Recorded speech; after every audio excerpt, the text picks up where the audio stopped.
Sir 8 lakh crore টাকার দেনা আমার সারা পশ্চিমবঙ্গের মানুষের প্রত্যেকের মাথার উপরে, আপনি যারা যিনি মুখ্যমন্ত্রী আছেন তারও উপরে আছে, আমাদেরও প্রত্যেকের উপর আছে। আমি আপনাদের কাছে আবেদন করব, এই আগের সরকারের যারা সদস্য সমর্থক ছিলেন, পঞ্চায়েত থেকে শুরু করে মুখ্যমন্ত্রী অবধি, তাদেরকে ভালো করে ঝাড়াই পোছাই করা হোক। আমি দায়িত্ব নিয়ে বলছি, পশ্চিমবঙ্গের এই 8 লক্ষ কোটি দেনা 1 সপ্তাহের মধ্যে মিটে যাবে, 1 সপ্তাহের মধ্যে মিটে যাবে। দলের মধ্যেই তাদের আওয়াজ উঠেছে যে ওরা চোর, এ বলছে ওকে চোর, ও বলছে ওকে চোর। আমি আবেদন করব মাননীয় স্পিকার স্যারের কাছে যে ওনাদের একটু চেয়ারটা আলাদা করে দেওয়া হোক, কোনটা কালীঘাট তৃণমূল আর কোনটা নিমতলা ঘাট তৃণমূল সেটা আলাদা করে দিলে আমাদেরও তাদের সমালোচনা করার সময় সুবিধে হবে কোন দিকে আঙুল তুলব। আমি বলছি, আমি সরকারকে ধন্যবাদ জানাই। আগের সরকার মা মাটি মানুষ বলে মাকে মাটিতে মিশিয়ে দিয়েছে, আর আমার সরকার ঘোষণা করেছে যে আগামী বর্ষের মধ্যে, আগামী নতুন বাজেটের আগে 1 লক্ষ বেকার যুবকের চাকরি হবে এবং তার সঙ্গে 50,000 শিক্ষকের চাকরি হবে। আমি তাদের প্রণাম জানাই। আমি ঘুরেছি স্যার, আমি ওখানকার বরানগরের এলাকায় এলাকায় ঘুরেছি। আমি বিশ্বাস করি এই সমস্যা শুধু বরানগরের নয়, প্রত্যেকটা যতজন বিধায়ক আছেন যে কোনো দলের হতে পারেন, আমি বলছি স্যার কিছু না হলে বরানগর অঞ্চলে 25খানা স্কুল বন্ধ হয়ে আছে, 25টা স্কুল, শতবর্ষ পেরোনো স্কুল বন্ধ হয়ে আছে।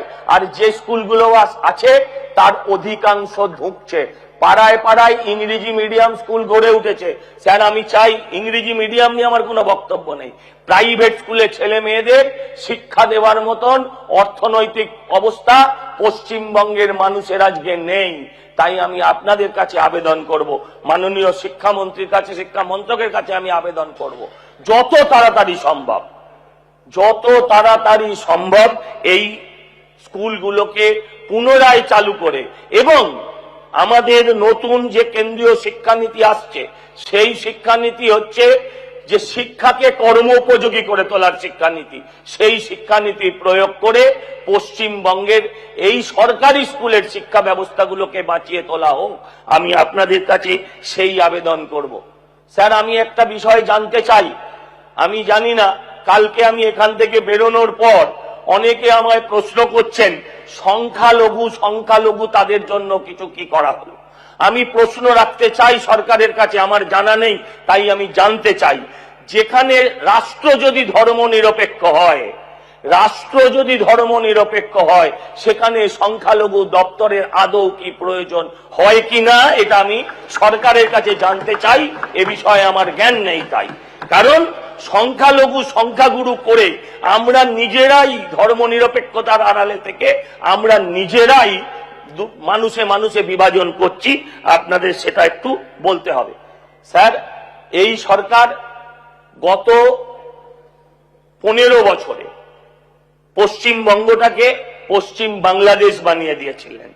এই নিয়ে আমরা দেখেছিলাম বাংলাদেশ থেকে অনেক, সেখানকার যারা সন্ত্রাসবাদী তারা অনেক সময় আমার রাজ্যের মুখ্যমন্ত্রীকে আহ্বান জানিয়েছিলেন, তৎকালীন মুখ্যমন্ত্রীকে আহ্বান জানিয়েছিলেন যে এসো তুমি বাংলাদেশ পশ্চিমবঙ্গটাকে আলাদা করে দাও। আমি আপনাদের কাছে আবেদন করব, এই সরকার ইতিমধ্যে বহু জমি দিয়েছে যাতে বর্ডারটাকে সিকিউর করা যায়। আমি আপনাদের কাছে আবেদন করব সেই ব্যবস্থা আরো কঠিনভাবে হোক।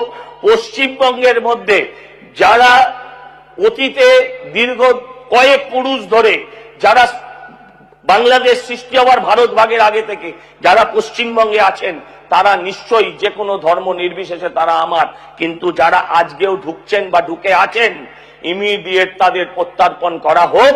কারণ আমরা দেখেছি টিভি মিডিয়ায় যত যাচ্ছে বলে খবর হয় তত সম্ভবত যায়নি। আমি আপনাদের কাছে অনুরোধ করব, আমি আপনাদের কাছে আবেদন করব যে আমরা পশ্চিমবঙ্গকে সোনার পশ্চিমবঙ্গ করব বলেছি। 50 বছর, এটা স্যার শুধু 15 বছর সিপিএম জামানার থেকে শুরু করে আজকে তৃণমূল জামানার, শুধু তৃণমূল জামানার নয়, যে সমস্যা আছে আমাদের কাছে মানুষের প্রত্যাশা অসীম। মানুষ আমাদের থেকে চায় যে 50 বছরের জমা সমস্যা 15 বছরে যাতে আমরা 5 বছরে যাতে আমরা তার থেকে বাংলাকে